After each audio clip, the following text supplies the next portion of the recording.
Sobre la materia de arquitectura de computadoras, en el cual vamos a hablar sobre lo que nos interesa a nosotros por el motivo de que cursamos la licenciatura en informática administrativa. Empezaré con dar el concepto, que el concepto de arquitectura de computadoras es el diseño conceptual y la estructura operacional fundamental de un sistema de computadora. También suele referirse como la forma de seleccionar e interconectar componentes de hardware para crear computadoras según los requerimientos de funcionalidad, rendimiento y costo.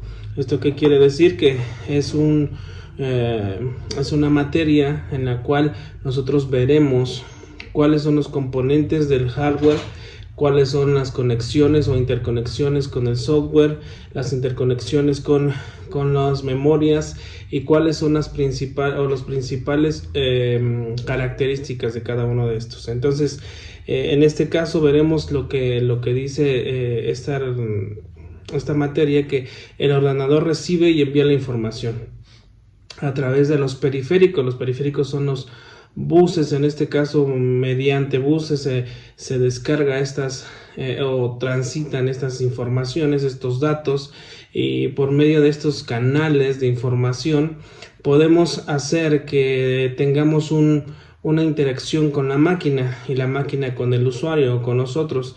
Y en este caso empezaré con los dispositivos de entrada. Un dispositivo de entrada nos permite comunicarnos con una computadora. Podemos ingresar información y también podemos ver algunos objetos que pueden ser el teclado, el ratón como lo llamamos, o los joysticks, que son algunos ejemplos de estos dispositivos de entrada. También podemos ver los dispositivos o procesadores, más bien, que es la unidad central de proceso, en este caso llamada CPU. Es un chip principal en el cual está la información o la mayor información de una computadora. Este procesa instrucciones, realiza cálculos, administra el flujo de información a través del sistema de computación. También se comunica con los dispositivos de entrada y salida, o sea, tiene diferentes fases, diferentes opciones en las cuales se puede utilizar o las cuales desarrolla el CPU. También están los dispositivos de almacenamiento o memoria RAM. Esta memoria RAM es la responsable del almacenamiento de datos. Este se utiliza para colocar información, puede ser el disco duro, el DVD, la computadora. En este caso emplea la información almacenada en esos medios para realizar dichas tareas que se le ordena o las tareas que nosotros tenemos que hacer en la computadora. También en otro caso tenemos dispositivos de salida. Los dispositivos de salida nos permite una computadora comunicarse con nosotros, o sea, con el usuario, en lo cual estos dispositivos muestran tal vez en una pantalla, crea copias o manda la información para que se imprima, genera sonidos, pueden ser, de estos algunos ejemplos pueden ser el monitor, como ya dijimos, la impresora, o pueden ser bocinas, en este caso el sonido también. Estos dispositivos que ahora tenemos en la actualidad pues vienen de una historia en la cual los arquitectos y los ingenieros y los matemáticos hicieron en su tiempo. ¿Para qué? Para poder solucionar algunos problemas que se tienen a la hora de tener una máquina en nuestras manos.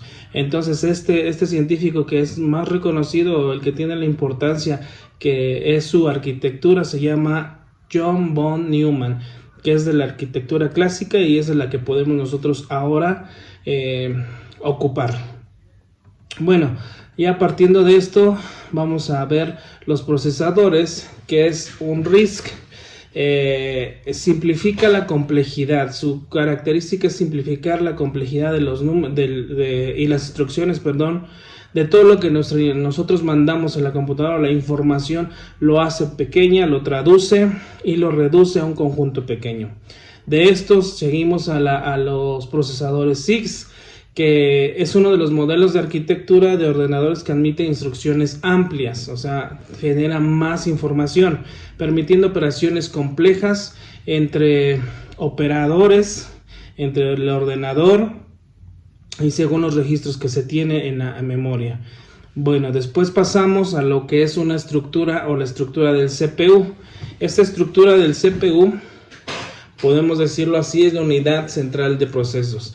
Esto ya lo vimos hace un rato, pero vamos a ir compartiendo un poco más en el sentido individual de todas estas estructuras.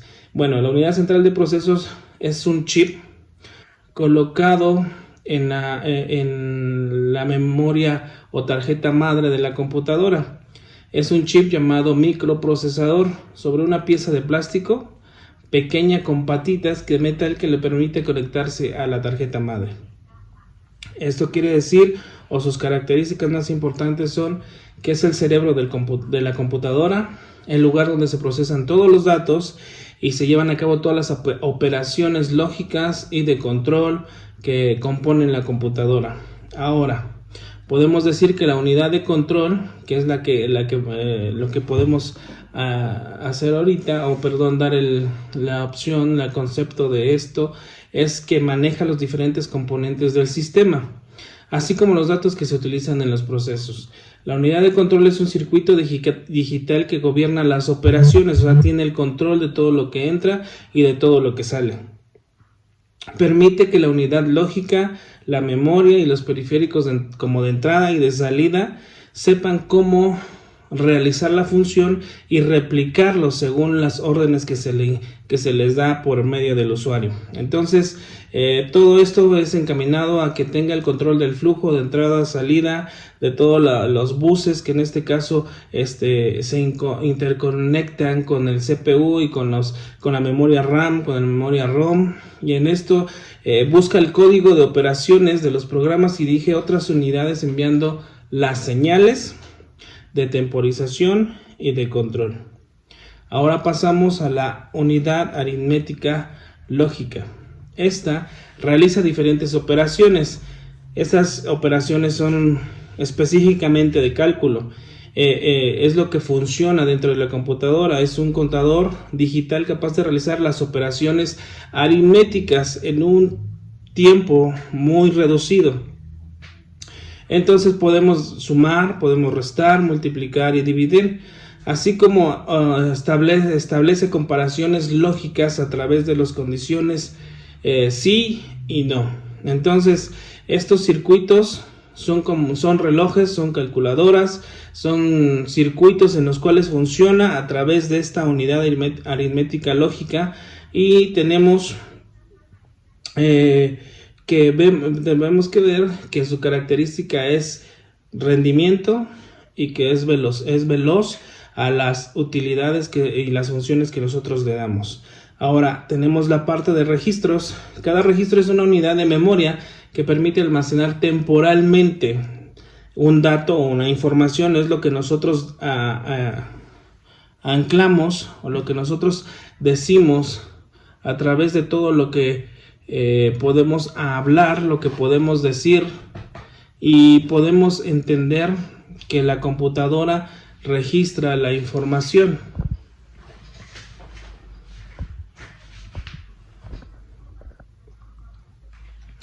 Estos registros almacenan los datos que nosotros mandamos, y si nosotros estamos haciendo una instrucción o una operación en ese momento y tenemos que consultar ese registro que anteriormente lo utilizamos, esa memoria de registros otra vez nos regresa los datos que nosotros ubicamos, lo que nosotros necesitamos para que podamos tener la instrucción y dar la instrucción correcta a la computadora.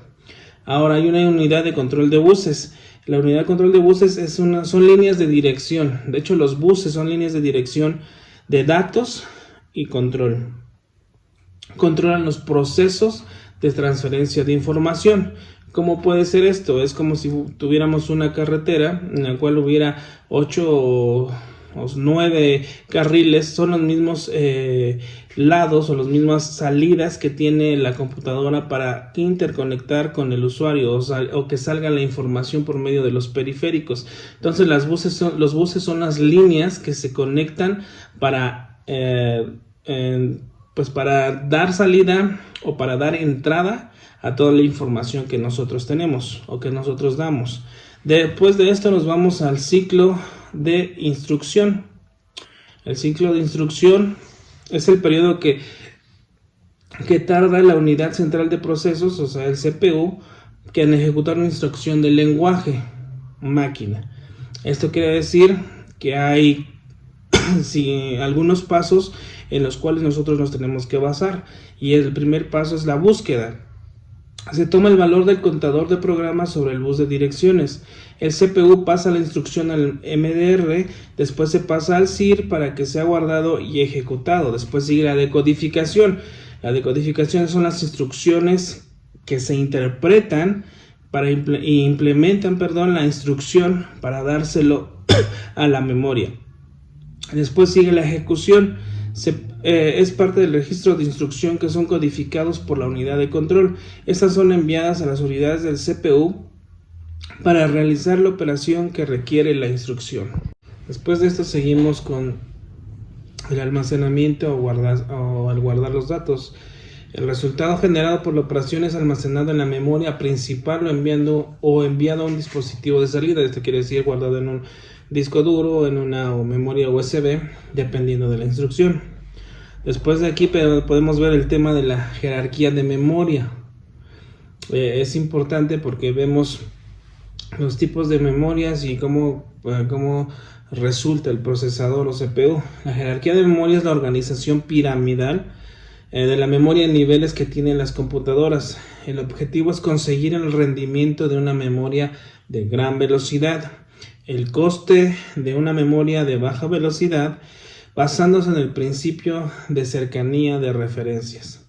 Y según la jerarquía de memoria consta de esto, o empieza con el registro del microprocesador o CPU, después sigue la memoria caché, después sigue la memoria RAM y después la memoria flash. Después de ahí nos seguimos con el disco duro y las cintas magnéticas, las redes, y después todo esto es parte de lo que podemos decir la jerarquía de memoria y cómo funcionan sus partes. Lo interesante de esto es que podemos ver un registro y tener la capacidad, la velocidad y el coste por bit. O sea, tiene que ser algo que nos ayude a nosotros en nuestras tareas. Puede decirse que a menor tiempo de acceso, mayor coste; a mayor capacidad, menor coste por bit; a mayor capacidad, menor velocidad. O sea, tenemos que ver todas las opciones y todo lo que nos pueda ofrecer esta memoria. Después vamos con la memoria RAM. En este sentido, la memoria RAM tiene varias divisiones, podemos decirlo así, que es SDRAM, que es la que entrelaza dos o más matrices de memoria interna. Después de ahí la DDR, que es la DDR, permite que los buffers de entrada-salida funcionen al doble de la frecuencia del núcleo, permitiendo que durante cada ciclo de reloj se realicen 4 transferencias. Después sigue la memoria caché, que es importante en este sentido. Es un sistema especial de almacenamiento de alta velocidad instalada entre la memoria principal y el CPU.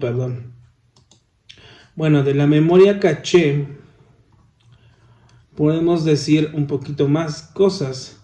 Hay tipos de cachés: caché L1, caché L2 y caché L3. La L1 es la más rápida, pero más pequeña de todas. La L2 es un poco más lenta, pero todavía muy rápida, que es la tarea que nosotros necesitamos. Y algo más grande y un poquito más grande que la L1, pero la L3 ya cambia, que es más lenta, y vamos a decir su ventaja es que es más grande que la anterior.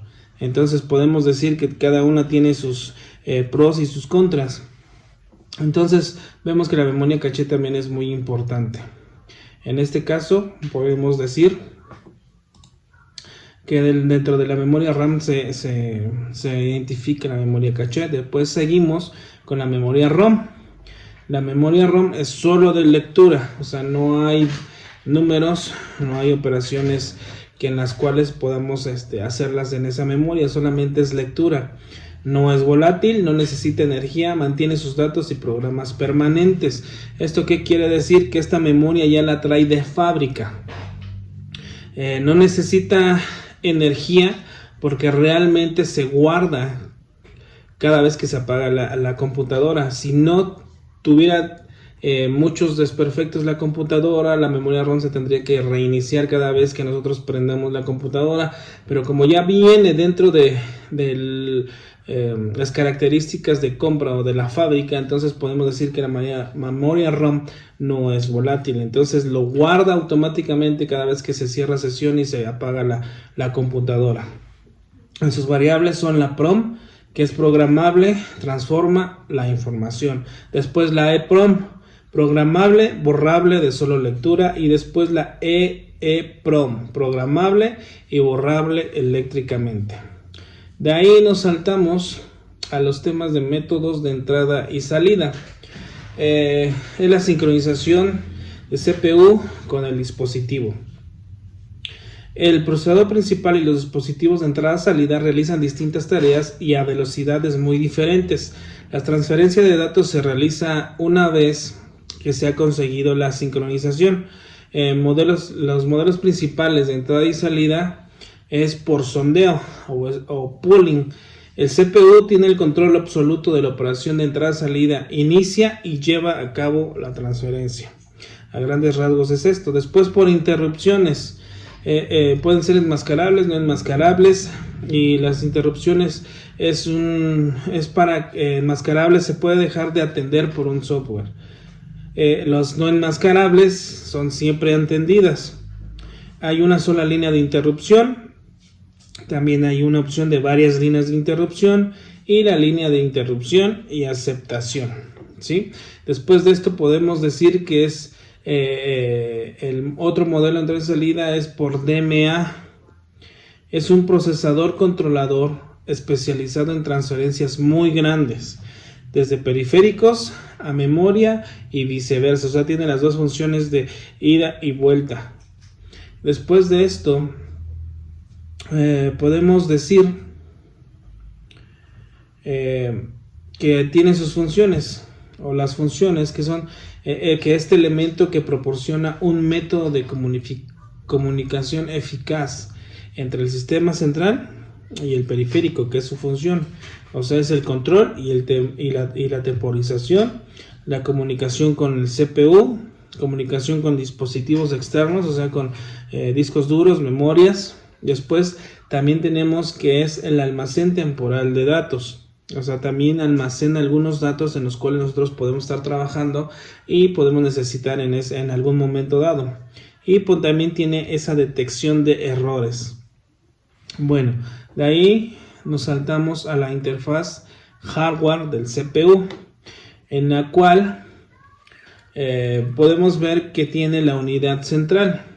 La interfaz de hardware es como si tuviéramos la interconexión de todo lo tangible, de todo lo que podemos ver en la computadora, y aún dentro de lo que no podemos ver, cómo se interconectan cada uno de estos ¿cómo le podemos decir? Cada uno de estos objetos, cada una de estas partes. La unidad central es el componente más importante de la computadora. Contiene todos los conectores que se necesitan para conectar todas las tarjetas de computadora. Contiene los conectores del procesador, tanto la memoria RAM como la BIOS. Tiene también las conexiones, que son puertas en serie, en paralelo, expansión de memorias, pantalla, teclado, ratón, discos duros, enchufes, conexión físicas, y todo lo que se deriva de la administración y control de distribución de energía. Después seguimos con la caja o gabinete.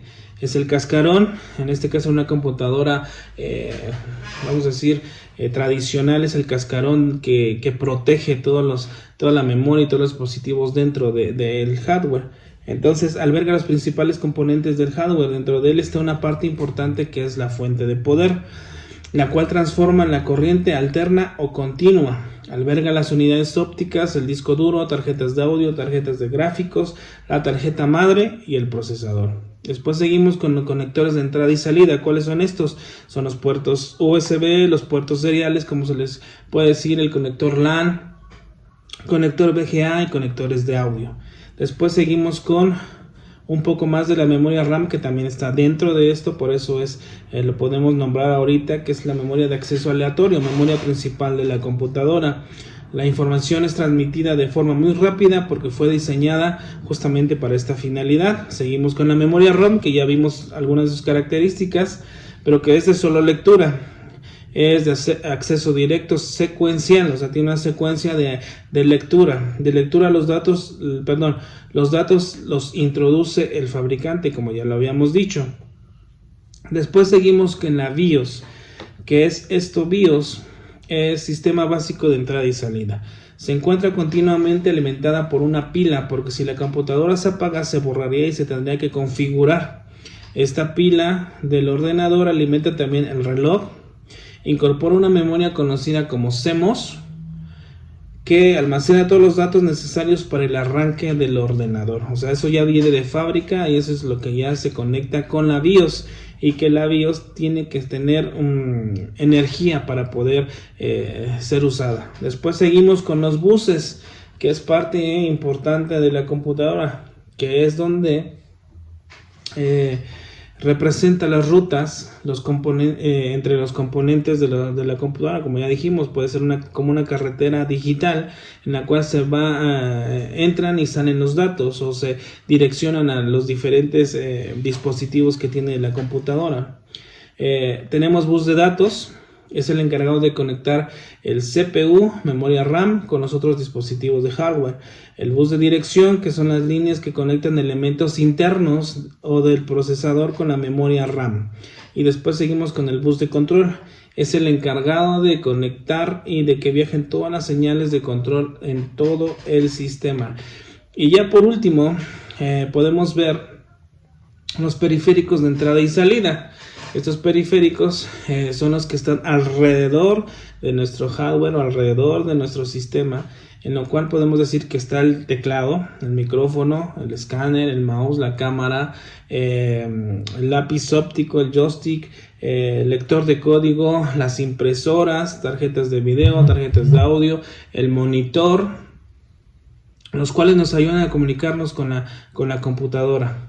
Y la computadora se comunica con nosotros. También tenemos los periféricos de almacenamiento, que como bien decimos son los discos duros o todo lo que podemos ser de fuera también de la computadora, como una memoria USB, como ya vimos, los discos duros o las cintas magnéticas en las cuales se pueden guardar toda la información que nosotros deseemos. El disco duro en este caso posee un controlador que se encarga del control del motor, la velocidad de giro y el movimiento del brazo que sostiene las cabezas de lectura y escritura.